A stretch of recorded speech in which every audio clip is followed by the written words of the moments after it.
So year after year, the studies show that the number one fear of people preparing for retirement is running out of money. There was a new Morningstar study that backs that up. It found that if you retired before the age of 65, you have, get this, a 45% chance of outliving your savings. The number one reason they cite is the elimination of pensions. I think we can all agree with that. So if guaranteed lifetime income doesn't come from your employer anymore, let's talk about this, Mike. Let's talk about building our own personal style pension plan.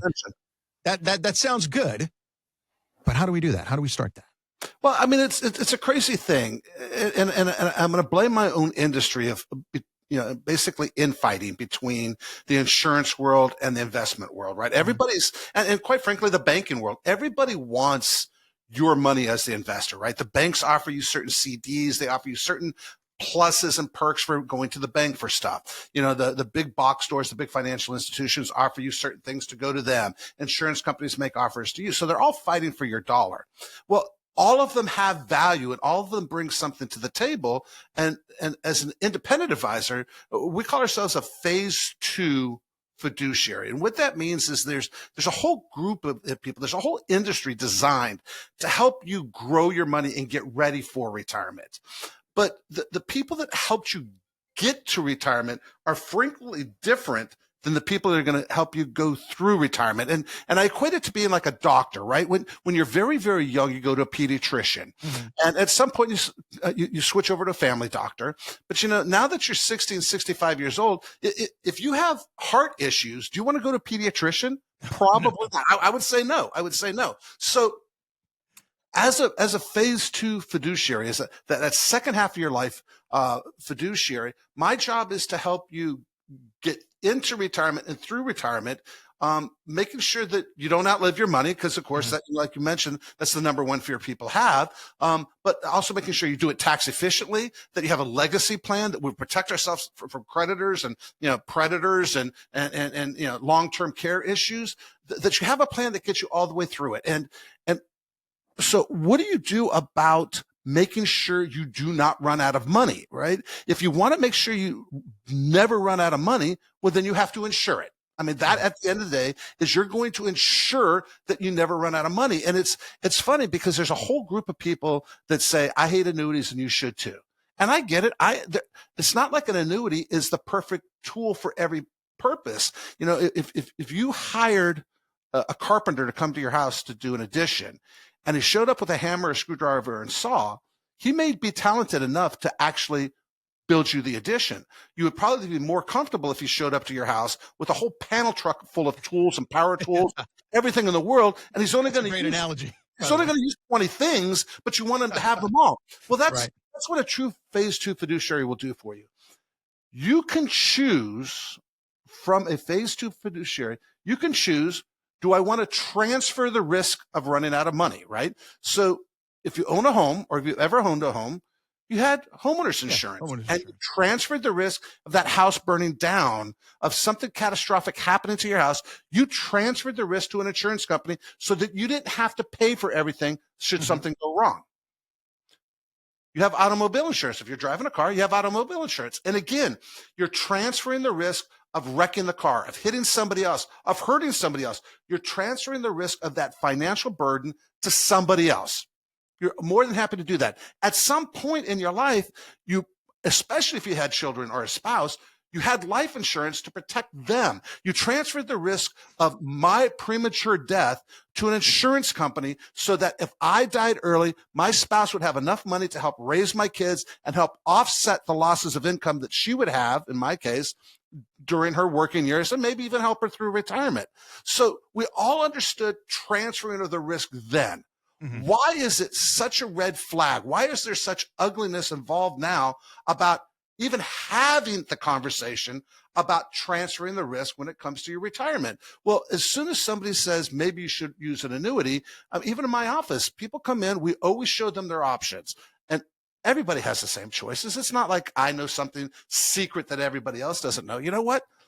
Besides owning like real estate and all those things, you can put your money in the stock market and create income. You can use like dividends and preferred stocks and interest to create income, or you can buy an annuity. Those are your choices. There's not like something special out there that somebody else knows that everybody else doesn't know. Those really are your three choices. And from my position, from my perspective, anybody you're talking to, anybody you're working with should show you all three choices. Now, you don't have to pick the stock market and absorb the risk. You don't have to pick the bonds and preferreds and absorb the risk.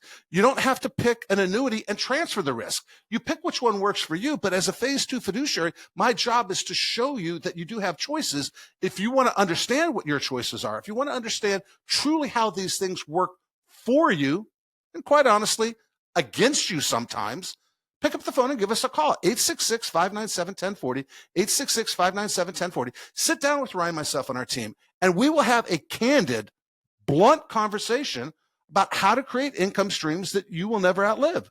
We're going to talk to you about how much risk you're taking. We're going to talk to you about the amount of fees you're paying. We're going to talk to you about long-term care, estate planning, and taxes. Talk about being able to reduce risk. Talk about being able to reduce your expenses. How about stop paying taxes? Legally, stop paying taxes. Pick up the phone, give us a call, 866-597-1040.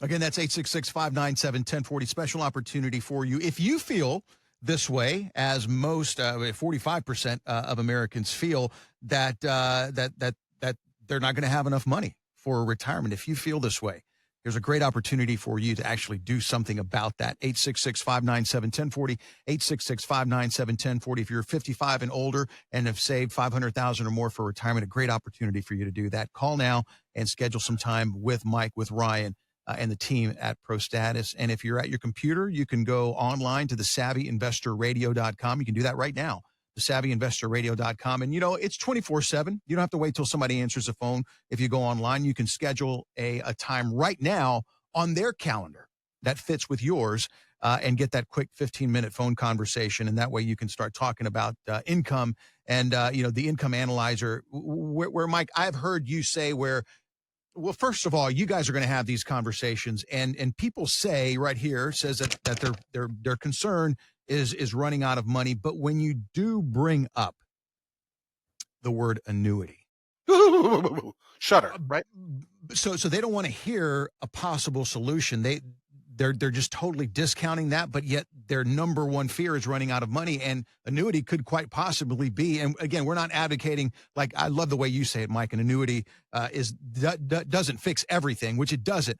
But if it does work for people, they still don't want to hear it because of the connotation that comes with it. Well, it's the media, right? I mean, every time if you Google annuity, if you were at your computer or if you have your cell phone in front of you and you Google annuity, one of the first things that comes up is, I hate annuities and you should too, right? And I get it.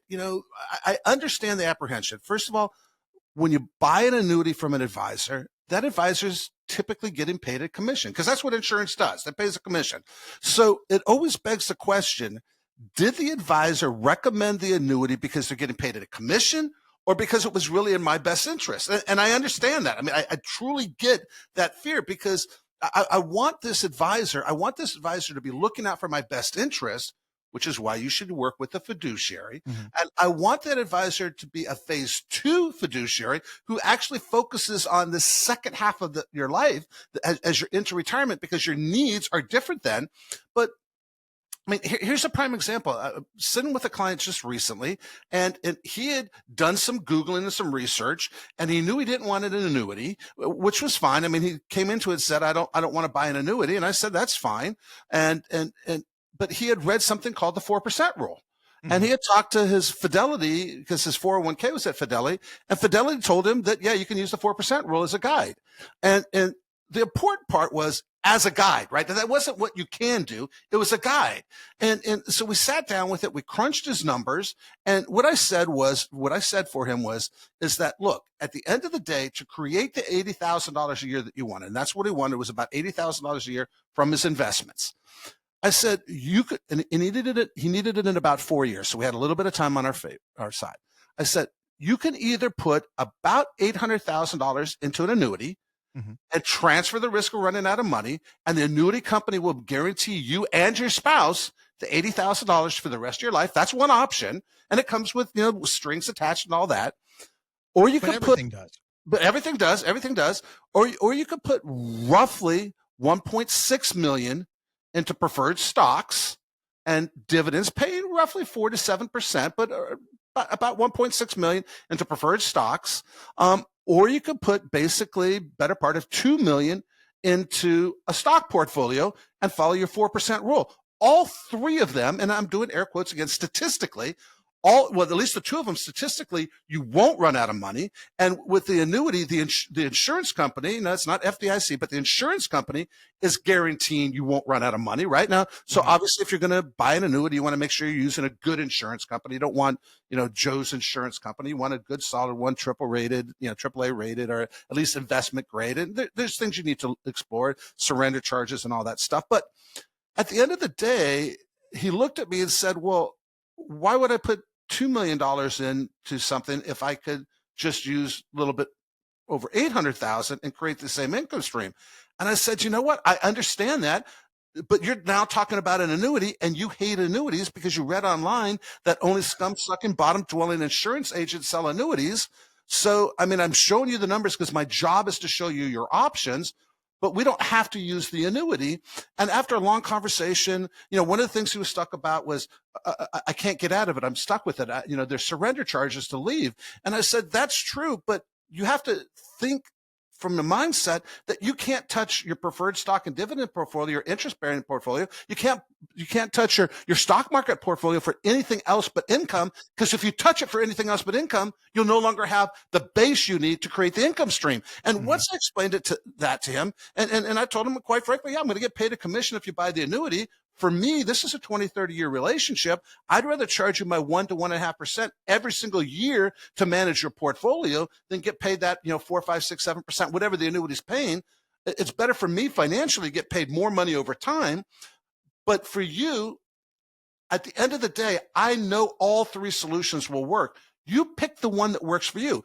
If you want to retain the risk of running out of money, then you need to do the $2 million into the stock market, because that's probably the best and most likely to be successful. But if you want to transfer the risk so you don't have to stress, you don't have to watch the stock market, you don't have to worry about a 2000 to 2013, where basically the S&P and the Dow went nowhere for 13 years, you can have that option as well. You can either transfer it or retain it, but just know what your options are. And for you listening today, you watching the podcast, watching us on YouTube, listening to this radio show, if you want to understand your options, pick up the phone and give us a call, 866-597-1040, 866-597-1040. Sit down with Ryan, myself, and our team, and let us show you your options on how to create income. We'll talk to you about risk, fees, long-term care, estate planning, taxes. Pick up the phone, 866-597-1040. Looking for that second phase fiduciary, as Mike was talking about. If that is you, if you're looking for someone that can do that, as Mike and the team at Prostatis can, if you're over 55 and save $500,000 or more for retirement, this is a great opportunity for you. 866-597-1040. It's complimentary, no obligation. 866-597-1040. Call now and make sure that you have a plan going forward for income. And if you're at your computer, thesavvyinvestorradio.com. Again, that's thesavvyinvestorradio.com. You can go on Mike's calendar, on Ryan's calendar, on any one of the Savvy Investors' calendars at Prostatis, and book a time with them to talk about your particular situation and make sure that you are ready to go. Again, 866-597-1040 and online at thesavvyinvestorradio.com. Great information as always, Mike. We appreciate you. Don't forget about the podcast, as Mike mentioned too, and YouTube. Subscribe and like to the YouTube channel and catch all this great information, as well as some extra stuff that we put in there too. So appreciate that. Appreciate you listening. Mike Kinnett, as always, you, sir, get the final word. This is Mike Kinnett. Thank you for listening to Savvy Investor Radio. We'll see you, the Savvy Investor, next week.